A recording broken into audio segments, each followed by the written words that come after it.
ಭತ್ತದ ಗದ್ದೆಯಲ್ಲಿ ಬಕ ಪಿಕಾ ಪಕ್ಷಿಗಳ ಕಲರವವನ್ನು ಸಾಮಾನ್ಯವಾಗಿ ಕೇಳ್ತೇವೆ. ಆದರೆ ಇಲ್ಲೊಂದು ಗದ್ದೆಯಲ್ಲಿ ಆ ದಿನ ವಿದ್ಯಾರ್ಥಿಗಳ ಕಲರವವೇ ಕೇಳಿಬರ್ತಾ ಇತ್ತು. ಶಾಲೆಯಲ್ಲಿ ಕಲಿಯಬೇಕಾದ ವಿದ್ಯಾರ್ಥಿಗಳು ಭತ್ತದ ಗದ್ದೆಗೆ ಬಂದರಾದರೂ ಏಕೆ? ಮುಳ್ಳೂರು ಸರ್ಕಾರಿ ಶಾಲೆಯ ಶಿಕ್ಷಕರು ವಿದ್ಯಾರ್ಥಿಗಳಿಂದ ಕೃಷಿ ಭೂಮಿಗೆ ಕರ್ಕೊಂಡು ಹೋಗಿ ಉಳುಮೆ, ಬಿತ್ತನೆ, ಸಸಿಗಳ ಪಟ ಮಾಡಿ ನಂತರ ಅಲ್ಲಿಂದ ಅವುಗಳನ್ನು ತೆಗೆದು ನಾಟಿ ಮಾಡೋದು ಹೇಗೆ ಎಂಬುದನ್ನು ವಿವರಿಸಿದರು.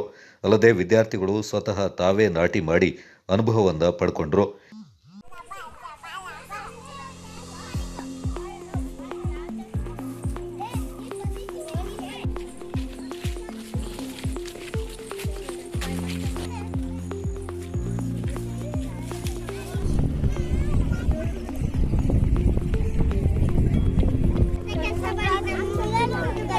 ಹೌದನವ.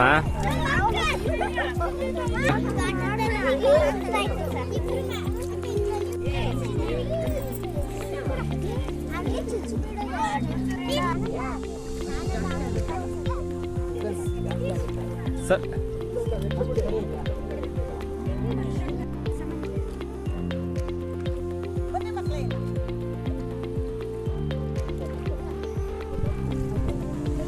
ಖುಷಿ